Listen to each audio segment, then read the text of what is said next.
Boa tarde. Continuamos. Hoje nós teremos a primeira sessão de um seminário que nós denominamos Freud e Lacan 2. A palavra sonho ela é um pouco estranha para se utilizar no contexto da psicanálise, na medida em que eu já coloquei, devido a certas reminiscências históricas da utilização dos sonhos, sonhos proféticos, sonhos utilizados por determinados líderes religiosos para articular a sua estrutura e outras coisas, como, por exemplo, os sonhos do faraó interpretados por uma dada figura. Então, todas essas coisas contaminaram ou contaminam. Quando a palavra sonho, nós estamos aqui utilizando até o método de Derrida de desconstruir a palavra. Essa palavra não nos agrada muito no contexto da teoria psicanalítica. E preferimos utilizar o fenômeno onírico. Onirein, em grego, quer dizer falar. Onirein quer dizer falar. E eu entendo que isso é de grande importância para nós psicanalistas, na medida em que o analista trabalha com a questão do discurso, da escuta do discurso. Embora todos estão cansados de saber que não se trata do discurso do eu moi, mas o discurso do eu je, que poderemos chamar de discurso da histérica, na quadra de discurso de Lacan, ou o discurso da associação livre de ideias, portanto, aquele que pertence ao sujeito do inconsciente. A questão do fenômeno onírico adquiriu uma grande importância na psicanálise contemporânea, ao ponto de que alguns analistas acreditam que toda a sessão de análise e tudo que ocorre fora da sessão de análise todos esses processos estariam dentro do fenômeno onírico. Por exemplo, na medida em que a sessão de análise acontece, o analista faz a sua pontuação retroativa, ou a sua interpretação, o seu sujeito de corte, e na sessão seguinte, o analisando traz um material que é a onirização da sessão de análise. A sessão de análise é sonhada. E isto aí nos leva àquela questão que muitos analisandos costumam nos colocar. Como eu vou resolver essa questão, doutor? Ou doutora? Eu digo, o que é que o analista deve colocar? Não é o eu consciente que vai resolver as suas questões. Porque nós, na psicanálise, estamos trabalhando com o seu eu inconsciente, que nós chamamos de sujeito do inconsciente. E esse sujeito do inconsciente, ele oniriza a sessão de análise anterior. Ele sonha a sessão de análise. O fenômeno nós chamamos de onirização, dentro do campo da transferência. E ele traz soluções, ele traz desconstruções e reconstruções da estrutura de significantes ou do autômato, como nós costumamos chamar. Portanto, psicanalizar é trabalhar sempre à beira ou dentro do onírico, do fenômeno onírico. Portanto, à beira do sonho ou dentro do sonho. Porque o próprio amor de transferência, ele tem um caráter onírico. Nós não poderíamos deixar de aqui colocar essa questão. É importante lembrar que a escritura fundante da teoria dos sonhos ou da teoria do fenômeno onírico é esta famosa obra de Freud, Die Traumdeutung, que em português se traduz como a interpretação dos sonhos e que os franceses chamam de La Science du Rêve, a ciência dos sonhos, que foi publicado no ano de 1900 e que ele começou a preparar em torno de 1896. Todos, nem Freud e Lacan, aqueles que fizeram, nós inclusive fizemos um estudo completo da obra de Freud. Esta é a obra marcante, eu diria, da fundação da psicanálise, que seguiu a uma escritura freudiana, que é Die Studien über Hysterie, os estudos da histeria. Mas nesta nós temos o importante aparelho psíquico freudiano, que é o consciente, hífen, pré-consciente, barra das negatividades e o inconsciente, que está lançado no capítulo 7º.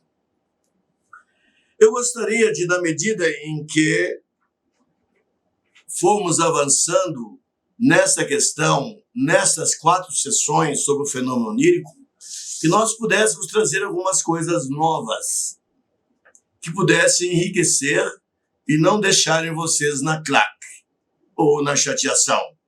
Tenho certeza que há pessoas novas que hão de aproveitar como sendo, às vezes, uma novidade o que a gente diz.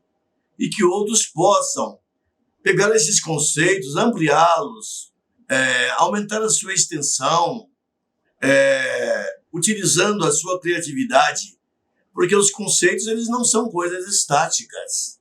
Os conceitos são instrumentos que nós criamos para que possa reger a nossa clínica, para que o analista, ao ocupar a cena analítica, tendo do outro lado, no divã, o seu analisando, e ele possa ocupar bem o lugar de diretor da cena analítica. Então vamos agregar algumas coisas novas, com certeza. O fenômeno onírico. Obviamente que esta visão científica que Freud colocou dos sonhos, ela corre para e passo com a questão da fundação do inconsciente. Aristóteles falou dos sonhos. Aristóteles falava dos sonhos. Ele dizia que os sonhos eram uma manifestação da alma sensitiva. Portanto, a alma sensitiva seria aquela estrutura orgânica e que seria uma manifestação da própria estrutura orgânica. Ele não deixa muito claro o que ele pensava da questão do fenômeno onírico. Embora a palavra onírico, onirente, significa falar. E, portanto, nós mais do que nunca, nós analistas, não podemos distinguir o discurso da Associação Livre de Ideias do Estado Vigil do discurso da Associação Livre de Ideias do Estado Dormente. Quem sonha? É só quem está no estado dormente? Quem está dormindo? Ou também quem está em estado vigil também sonha? Freud foi claro que nós temos os sonhos noturnos, que ele chamou de Traum. Traum, sonho noturno. Mas ele utilizou a expressão também, que está escrita aí. Alguém pode ver onde é que está essa expressão? Tagstraum, no item 10. Tagstraum, podem traduzir como sonho diurno, e que vem mais tardiamente a ser desenvolvido dentro da teoria psicanalítica. Muito bem. Então nós já acabamos com esse mito de que só se sonha quando se está dormindo. Durante o estado vigil, também nós sonhamos em toda a sua plenitude. O amor de transferência pelo analista é um fenômeno onírico. É um fenômeno onírico. A questão da dialética pulsional. A dialética pulsional, é interessante isso, que as pulsões sexuais, como representação, estão representadas na cena onírica, ou no teatro onírico. Nós chamamos de teatro onírico o que é vivido pelo sujeito,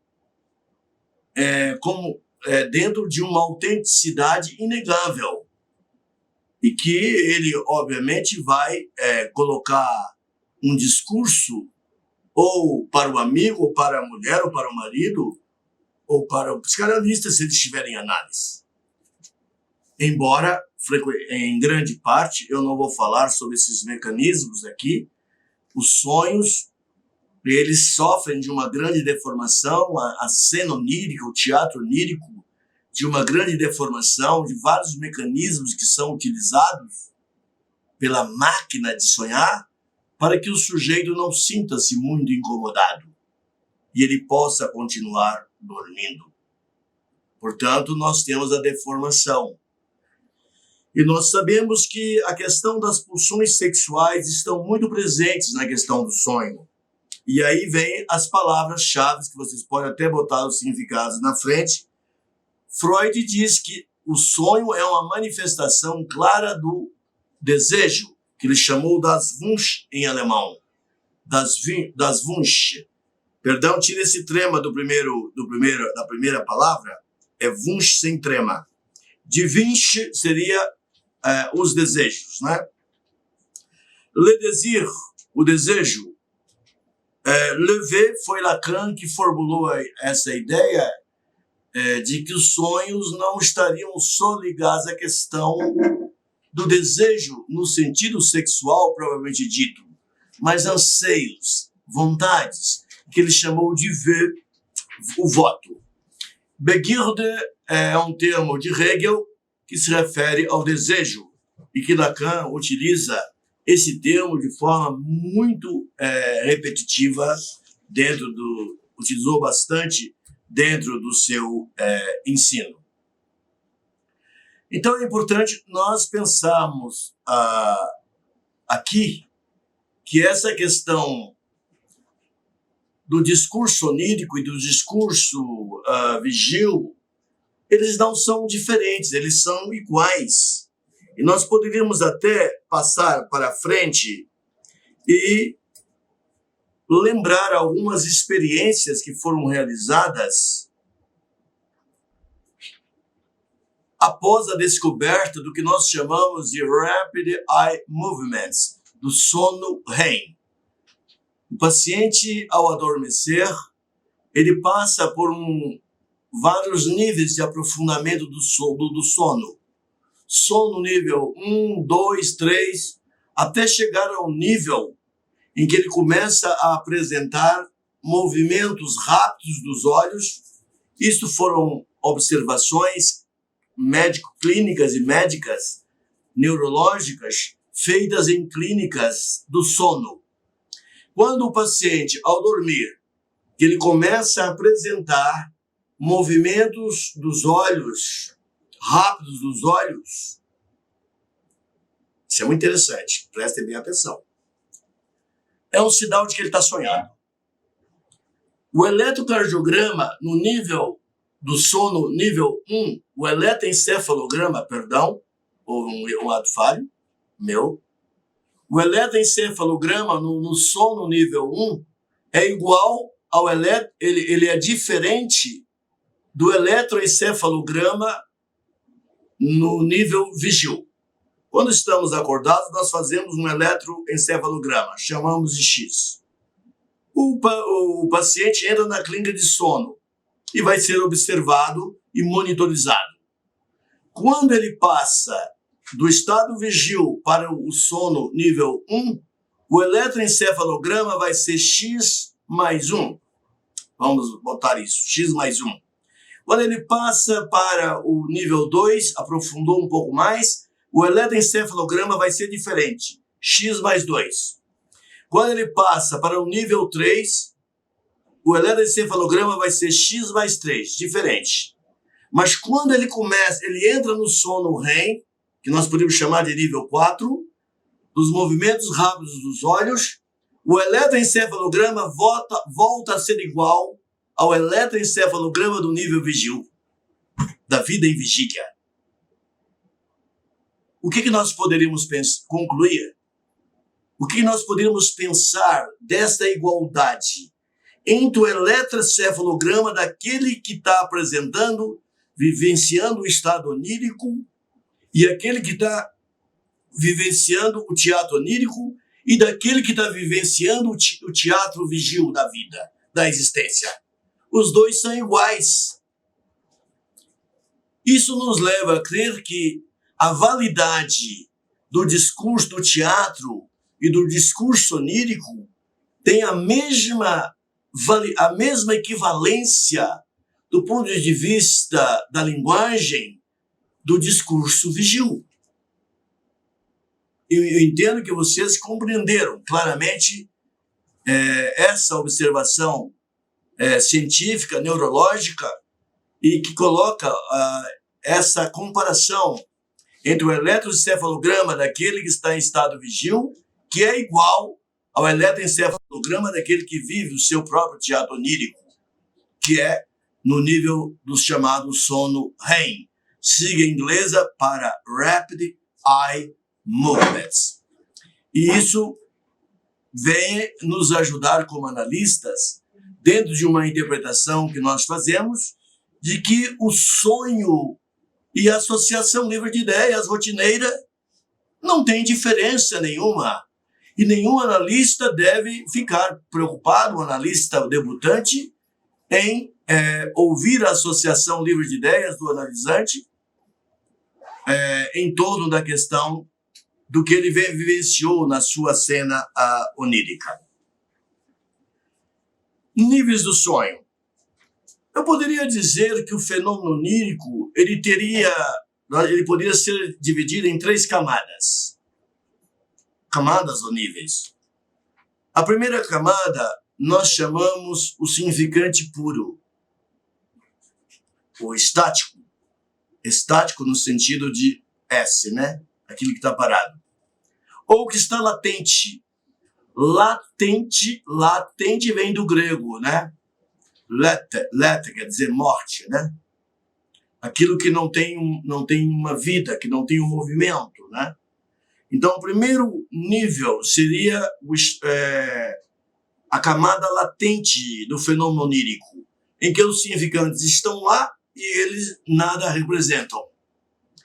No momento, isso é muito importante. E nós sabemos que esses significantes latentes que vão adquirir um movimento e vão compor a cena onírica, eles são representações das pulsões sexuais infantis, em grande parte. Quando determinados elementos da vida cotidiana passam para o pré-consciente e eles se conectam no ato, no momento dormente, eles se conectam com os significantes que estão em desfile. E como produto do desfile desses significantes, nós temos aquele teatro onírico que é vivido com autenticidade, que não tem nenhuma diferença da cena da vida cotidiana, da existência cotidiana. Então é importante nós lembrarmos disso. Então temos o nível primário, latente, o nível secundário, que é a cena propriamente dita do desfile dos significantes. Aí é o teatro vivido, teatro onírico vivido, e temos o momento terciário, que é o relato que o analisante faz, o discurso, o relato que o analisando faz perante o analista.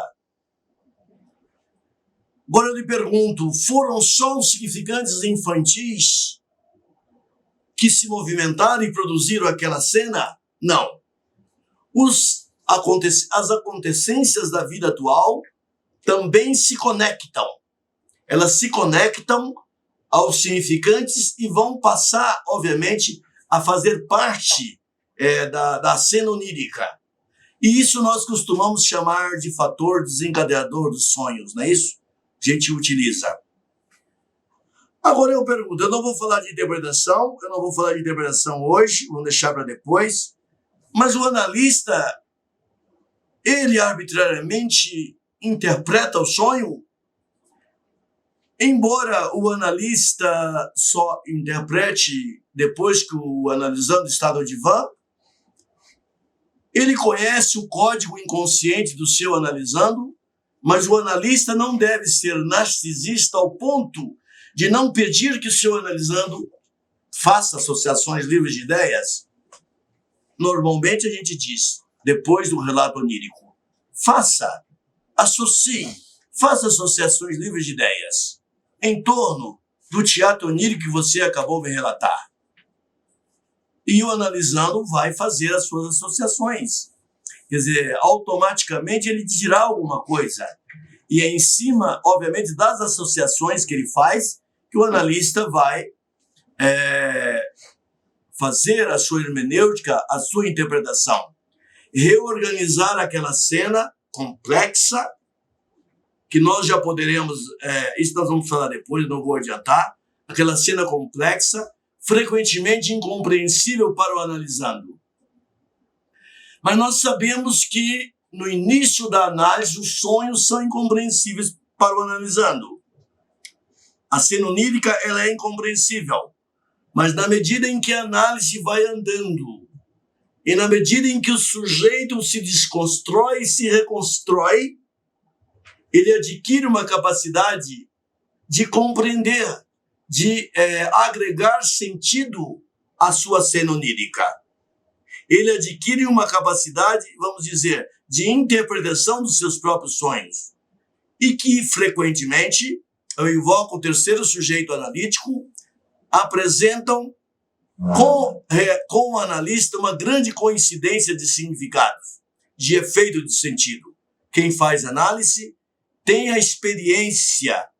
Quem é analista já antigo, ou quem faz análise, quem é acadêmico de psicanálise, quem já está fazendo a clínica supervisionada, sabe da coincidência que existe das interpretações do fenômeno onírico entre o analista e o analisante. E que eu atribuiria a esse terceiro analítico, que não é nada mais, nada menos do que a fusão do inconsciente do analista com o inconsciente do analisante, que é uma coisa que é bastante conhecida e não é nova. Sobre o funcionamento da fábrica dos sonhos do sujeito, eu não vou entrar em grandes detalhes.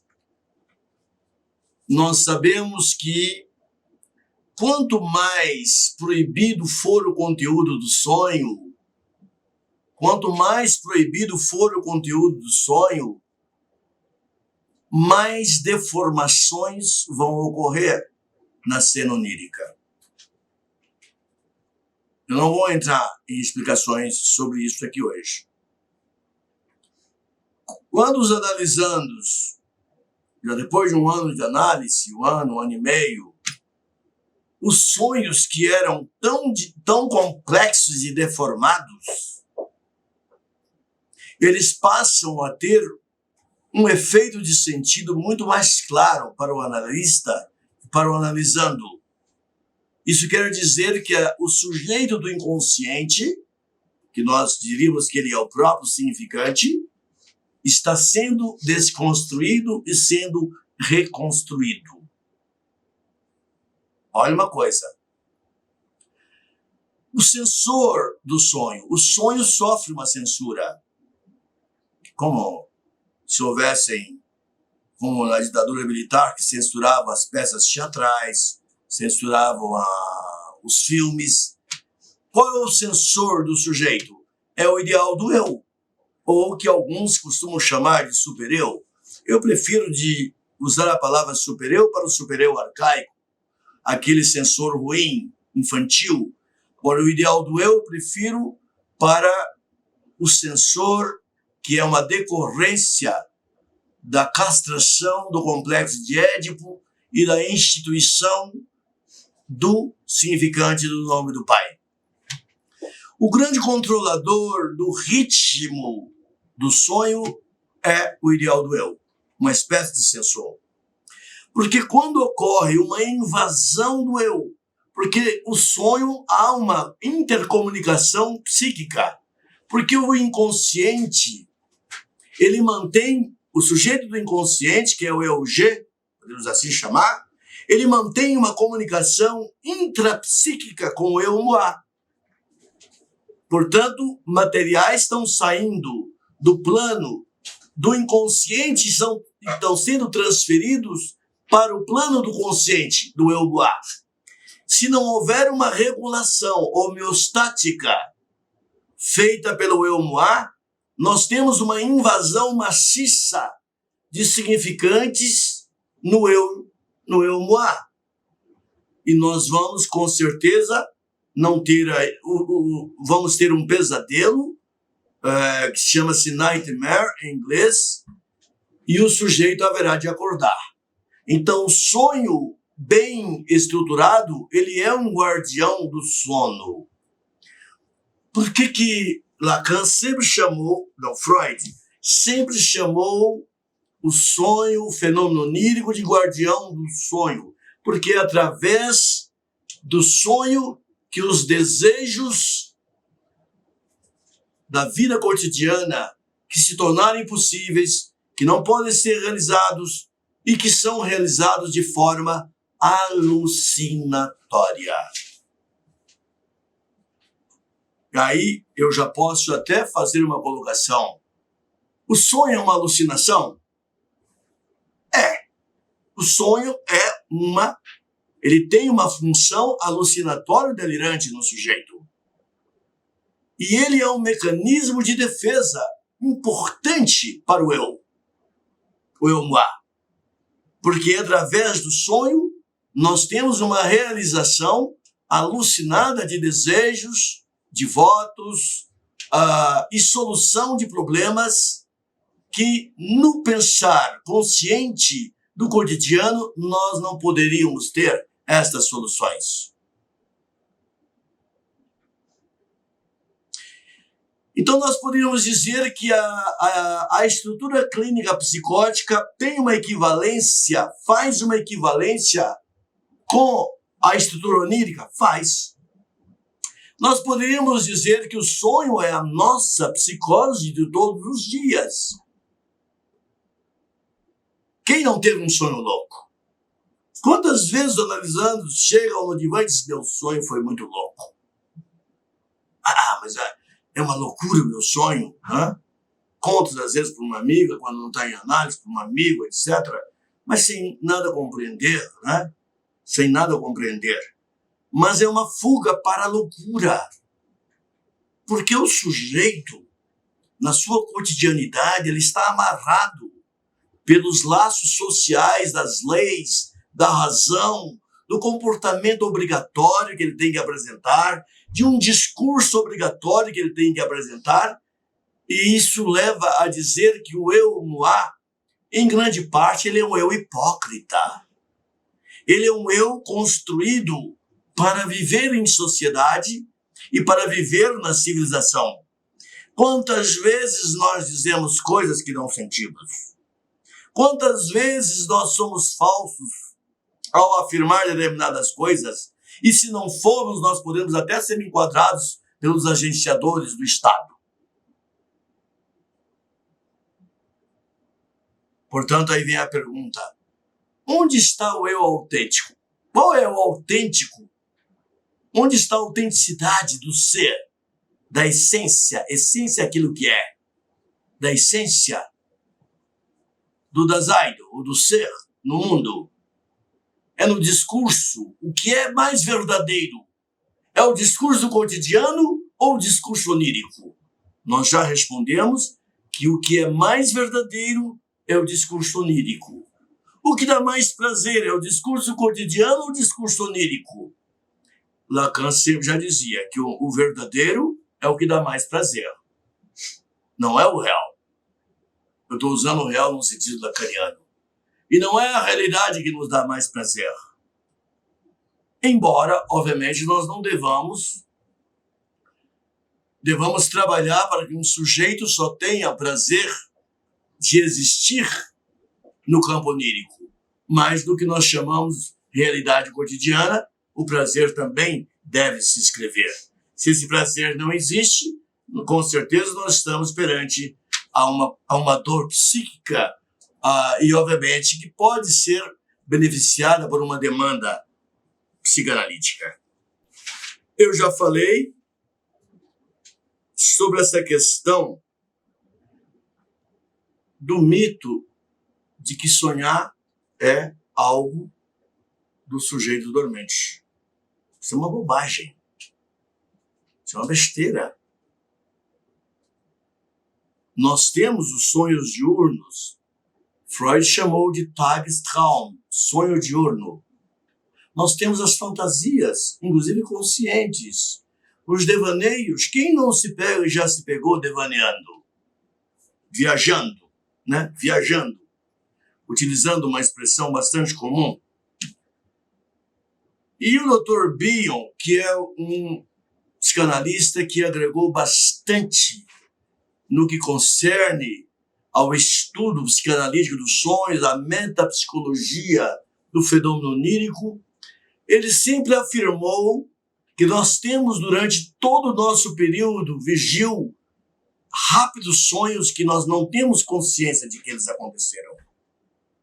Já que o sonho é algo da esfera do inconsciente. Agora eu lhes pergunto, é uma pergunta interessante. No sonho se mata, se luta de espada, faz isso, faz aquilo, automóvel é virado, briga, se bate, morre, não é? Mas por que um casal está dormindo juntos? Um sonha com sonhos, às vezes, extremamente animados, que são verdadeiros filmes de ação da indústria cinematográfica norte-americana de Hollywood, e ele não move um braço ou uma perna. Todo mundo sabe por quê, né? Que durante o processo onírico, quando se chega ao sono REM, ao Rapid Eye Movement, dos movimentos rápidos dos olhos, há um processo interessante. O aparelho locomotor é todo imobilizado. Não se movimenta um músculo sequer. É como se o paciente adquirisse aquela doença grave, avançada, né? Que é a doença de Lou Gehrig, que é a doença que afeta Stephen Hawking, aquele físico, cosmólogo da Universidade de Cambridge. Ontem eu recebi um paciente na minha clínica com a doença de Lou Gehrig, ou chamada também esclerose lateral amiotrófica, em que os terminais nervosos que inervam o aparelho motor muscular são destruídos por um processo de autoimunidade. Então é como se nós tivéssemos uma Lou Gehrig, uma doença de Lou Gehrig naquele momento. Agora, se o aparelho locomotor funcionar na cena onírica, aí nós temos um outro problema grave e que deve ser tratado pelo analista e que oferece grandes riscos à sobrevivência física do sujeito, que se trata do sonambulismo. O sonambulismo é a cena onírica em que a inibição do sistema locomotor deixa de existir e o sonhador passa a andar, pular janelas, pode pular prédios, pode pular, enfim, pode atravessar rios, pode dirigir automóveis, pode dar uma facada, ele pode fazer tudo, porque ele passa ao acting, ele passa ao ato, a cena onírica, que antes era apenas uma representação linguageira, passa a ser o ato. Ela é passada ao ato. Como dizia Lacan, com o sonambulismo nós temos o sonho, le rêve mis en acte, o sonho passado ao ato, o que é catastrófico, né? As famílias que têm sonâmbulos no seu seio são famílias extremamente angustiadas e que, obviamente, têm que adotar condutas as mais detalhadas no sentido de evitar um desastre no momento em que o sonâmbulo começa a sua atuação onírica e motora. Vejam vocês, a questão dos sonhos diurnos. Tem um livrinho aqui que eu queria mostrar. Elementos de psicanálise, do Dr. Wilfred Bion. Posso até ele deve ser passado na mão de cada um, é bom que todos adquiram, que esse livro é um livro importante, onde ele coloca até a famosa grade de Bill, e ele fala, obviamente, dessa questão dos sonhos vigis. Para entendermos a questão dos sonhos vigis, é importante nós lembrarmos ou colocarmos aqui a questão dos elementos beta, que está na grade de Bill. Eu acho que é importante estudar isto nesse livro, Elementos da Psicanálise. Os elementos beta, os elementos alfa, está projetando, né? Os elementos beta, os elementos alfa e os elementos alfa onirizados, que se compõem como grande mecanismo de defesa do eu A e do eu G. O que são elementos beta? São chateações, pequenos problemas psíquicos que temos na nossa vida cotidiana, mas que não foram digeridos. Elemento beta. Houve uma briga, um debate, uma discussão com a mãe, com o pai, o filho com a mãe, e aquilo fica na mente do eu consciente. Não se resolve. Fica uma coisa indigerida. Então nós chamamos de elementos beta. No momento que esse elemento beta ele é introjetado, ele passa do plano consciente para o pré-consciente, aí sim, ele se transforma em elemento alfa. Porque o elemento beta é aquele que não tem sentido, ele não tem nenhum efeito de sentido. Ele é apenas uma confusão no psiquismo do sujeito. E ele é apenas se usarmos a linguagem do Noble Robert de Lacan, ele seria da esfera do real, do puro real. Pode até ter alguns furos de simbólico, de imaginário, os elementos beta. No momento em que ele transita para um certo efeito de sentido, ele transita para o campo do imaginário, para o campo do simbólico, ou do imaginário com furos de simbólico, ele vira um elemento alfa. E esse elemento alfa está pronto para ser sonhado. Sonhado no sonho diurno ou no sonho noturno. Nos chamados microsonhos. Nos microsonhos que nós temos durante todo o nosso dia. Nós começamos amanhã afetado por um elemento beta, ele é introjetado pelo pré-consciente, pelo inconsciente, eu tenho um microsonho, quando chegou o fim do dia eu estou ótimo.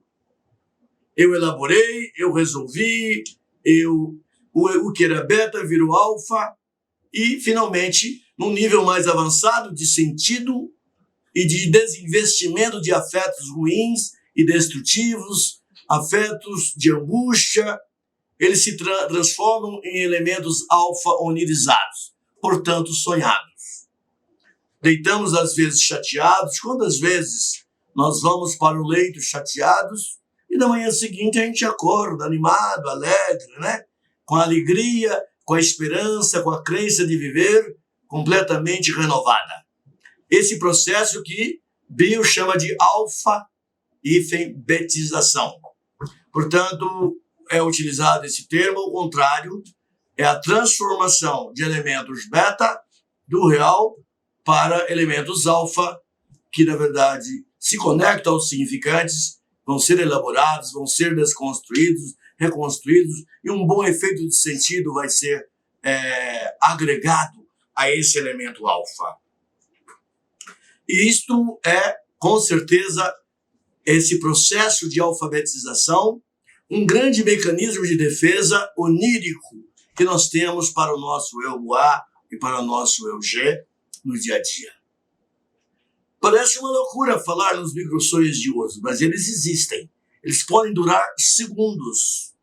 E eles terão uma grande importância na colocação do sujeito em um estado de equilíbrio. A função alucinatória, eu já falei sobre isso, né? A função alucinatória dos fenômenos oníricos, ela equaciona a estrutura clínica psicótica, né? Sócrates quando dizia, eu tenho um daimon interior, um demônio. Demônio em grego quer dizer um Deus, né? Só o cristianismo é que mudou o sentido da palavra demônio para algo destrutivo. O cristianismo e que agregou essa palavra do grego, porque o judaísmo, que é a religião mãe do cristianismo, não tinha essa palavra daimon. Então, a palavra demônio na Grécia clássica, ela era um deus bom. E Sócrates dizia, eu tenho um daimon interior que me diz certas coisas. Eu entendo que eu poderia dizer que se trataria dos sonhos, do fenômeno onírico socrático. Quando ele falava nesse daimon interior, que era como se fosse uma voz que lhe dizia o que ele deveria fazer ou não fazer, o que ele deveria dizer ou o que ele não deveria dizer. Então, essa questão do daimon interior socrático eu acho bastante interessante. O que até lhe criou problemas, na medida em que ele dizendo que tinha um daimon interior, um deus interior, ele estaria menosprezando os deuses de Atenas, né? Os deuses da polis ateniense. E que isso irritou os seus opositores, levando a um tribunal de 600 juízes, pelo qual ele foi condenado à morte a beber a taça de cicuta. A questão da psicose e do sonho. Lacan, no seu seminário 3, coloca bem claro que nosso sujeito nasce no núcleo da loucura. E ele cita Melanie Klein. E se você pegar a Melanie Klein e estudar a posição esquizoparanoide, tal qual postulada por Klein a partir da clínica de crianças, você poderia até, Bill chegou até a cunhar o termo bebê psicótico. Porque eu imagino que nós, quando fomos bebês até os 6 meses de idade, o nosso pavor de aniquilamento, o nosso terror sem nome, uma pulsão de morte expressiva, na medida em que nós deixamos a mordomia uterina, a mordomia da placenta, a mordomia do cordão umbilical, a mordomia de não ter que respirar num estado narcísico primordial fantástico, né? E depois nosso corpo tem que trabalhar para sobreviver, respirando, coração, cuidando da circulação, da oxigenação. Quer dizer, então se passa, obviamente, de uma heteronomia fisiológica para uma autonomia fisiológica. E isto, obviamente, causa um grande terror ao recém-nascido. Imagina o que nós passamos. E tudo isso só vai ser minorado se nós tivermos o que Winnicott definiu como mother enough good, como mãe suficientemente boa. Todo mundo sabe que essa mãe suficientemente boa é a mãe que está bem engajada na dialética fálica. Tem o homem, tem o seu falo, e o bebê é o seu falo, sucedâneo do falo do seu homem, e ela aceita ser o falo do seu bebê. Então essa é a dialética fundamental que nós sabemos que evita que bebês sejam jogados pelas janelas psíquicas, porque jogar uma criança pela janela é um ato físico, mas não é esse que nos interessa como analista, não é esse ato, mas é o jogar pela janela psiquicamente, né? E nós temos todos os dias aí, no momento em que a figura, o falo, nem sempre se compromete o significante fálico, nem sempre se compromete a ocupar a função que nós chamamos de função paterna. Ou porque a mãe não funda o pai, ou porque a mãe, tentando fundar esse pai, ela não encontra quem ocupe a função do pai. Mas, às vezes, o analista Há outros pais substitutos, adotivos, toda criança é adotiva, mesmo biológica, ela tem que ser adotiva, e o analista também pode ocupar essa função do pai. Como o doutor também colocou que determinadas instituições, como a própria escola, o mestre, enfim, podem ocupar a função paterna, né? Eu queria relatar aqui um sonho. Não é o sonho da injeção de erva de Freud, não é isso. Esse é longo, é um seminário inteiro, ele já foi apresentado aqui. Mas eu queria me referir ao sonho desse Vater, siehst du nicht, dass ich verbrenne? Pai, tu não vês que eu estou queimando? Morre o pai, perde um filho, adolescente. Ele está velando seu próprio filho. Ele está velando seu filho. E há uma peça contígua com uma porta que dá para o local onde ele vela o seu filho. Cansado, ele coloca um senhor idoso para cuidar da cena do velório, das velas acesas, etc. Ocorre que o senhor dorme, cai sobre uma vela, derruba uma vela e começa-se um incêndio. Olha que interessante.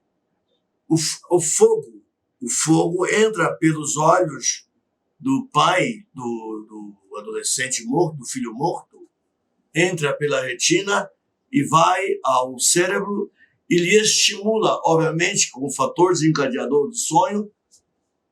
Nesse momento ele sonha e ele vê o filho vivo ao lado do seu leito, dizendo: Vater, siehst du nicht, dass ich verbrenne? Tu não vês que eu estou queimando? E nisso ele acorda e vai socorrer e apagar o incêndio da cena do velório. Como que nós poderíamos ver essa questão? Claro que a cena do menino, do filho morto, é um significante do pai, é um significante dele, nada mais. Primeiro nós tínhamos que pensar que poderíamos interpretar que ali está a questão do desejo, do Wunsch, do desir, do voto, ou da Begierde, se usarmos termos de Hegel, de ter o filho vivo de volta. Mas será de que é que queima este pai? Porque essa questão dele colocar o filho dizendo para ele: pai, tu não vês que eu estou queimando? Será que ele queima a vela da vela? Ou ele queima de outra coisa? Ele queima de suas próprias culpas em relação a esse filho. As culpas que ele tem em relação a toda a atuação que ele teve ao longo da existência desse filho ao seu lado. Ele queima disso, de alguma culpa. Ele não queima da vela. Freud fez uma análise bastante exaustiva dessa cena onírica, e essa frase se tornou lapidar. Vater, siehst du nicht, dass ich verbrenne? Pai, tu não vês que eu estou queimando? Ainda bem que no tempo de Freud, o pai, embora culpado às vezes, mas ele estava de alguma forma lá, exercendo, não como ele é genitor, mas também ocupando o lugar, a função paterna. Agora, nós podemos dizer, existem sonhos neuróticos, existem sonhos psicóticos, existem sonhos perversos? Poderia dizer que sim. Nós não vamos entrar a fundo nisso, vamos deixar para frente. Nós devemos talvez ter um seminário em que nós vamos relacionar a questão onírica, o teatro onírico, o discurso onírico, com as estruturas clínicas. Mais do que nunca, quem faz análise e quem, como analisando, ou como analista já antigo, ou como analista debutante, sabe como os sonhos, o fenômeno onírico, o onirem, que é o discurso, que é a fala, é uma fala, onirem é fala em grego, falar em grego, tem uma evolução muito clara. E esta evolução, essa transformação do discurso onírico é um grande indicador para a eficiência, para vermos se o nosso trabalho analítico, o nosso labor analítico realmente está trazendo efeitos de transformação, de desconstrução, reconstrução para esse sujeito que está no nosso divã. Porque a qualidade dos sonhos vai gradualmente mudando. Por exemplo, ficando mais agradáveis, menos angustiados, vão se tornando mais inteligíveis. E a inteligibilidade diminui, porque com o avançar da análise e o aumento do inconsciente analisado, a necessidade de enganar do ideal do eu, controlador dessa cena, o diretor da cena analítica, do teatro analítico, ele é o diretor teatral. Ele não precisa enganar tanto o eu Moá, na medida em que nós temos uma razoável quantidade de inconsciente analisado. Então e os sonhos vão, cada dia, eles vão se aproximando, vamos dizer, do verdadeiro, essa autenticidade do sujeito do inconsciente vai se aproximando do eu Moá, e a necessidade de engano, de ludibriar os eus, diminui com muita certeza. Outra coisa que eu poderia colocar aqui, que o paciente, o analisando psicótico, portador de esquizofrenia, nos mais variados níveis, ou de psicose maníaco-depressiva, ou de psicose puramente maníaca, ou de psicose puramente depressiva, ou outras formas de psicose, as mais variadas, são pacientes que não sonham. O sonho dormente, ele é muito pobre, ele é muito empobrecido, porque a alucinação, a máquina alucinatória delirante que ele apresenta no período, na vida vigil, já é uma manifestação do sonho. Já é o sonho maciçamente vivido, continuamente pelo psicótico. Portanto, nós não devemos esperar que ele sonhe. E na medida em que a análise dele vai sendo feita e que ele melhora e que as suas alucinações vão diminuindo, os seus delírios vão diminuindo, isso é válido para o bebê, para a criança pré-edipiana, para a edipiana, a criança edipiana, para a criança no período de abstinência, isso é válido para adolescentes. Na medida, as psicoses, estou falando das psicoses em todas as faixas etárias, na medida em que a análise vai andando e que a estrutura psicótica está sendo trabalhada para ser transformada numa estrutura neurótica, os sonhos começam a aparecer. Se o meu paciente psicótico chegar e dizer, doutor, eu sonhei, você bata palmas. Bata palmas, comemore interiormente e, obviamente, comunique isso ao seu analisando de que um movimento psíquico transformador está acontecendo de forma franca e favorável à resolução dessa estrutura psicótica ou a transformação desse sujeito que tem uma estrutura psicótica para andar e ter uma estrutura neurótica. Eu ficaria por aqui hoje, que é apenas uma introdução. Nós estamos revisando coisas bastante cotidianas. Eu não sei se eu estou fazendo claque com vocês, quer dizer, fazendo cansaço, dizendo coisas claras, coisas já conhecidas. Mas eu acredito que nos próximos seminários nós vamos tentar avançar com coisas novas. Embora eu não sei se nós podemos criar conceitos novos em torno da teoria do fenômeno onírico. Eu fico por aqui e gostaria que todos participassem colocando as suas questões, comentando e agregando conceitos que possam tornar mais luminosa esta tarde na Associação da Refundação Psicanalítica Internacional, na introdução, na entrada, na primeira sessão que inaugura o seminário Freud-Lacan II. Obrigado.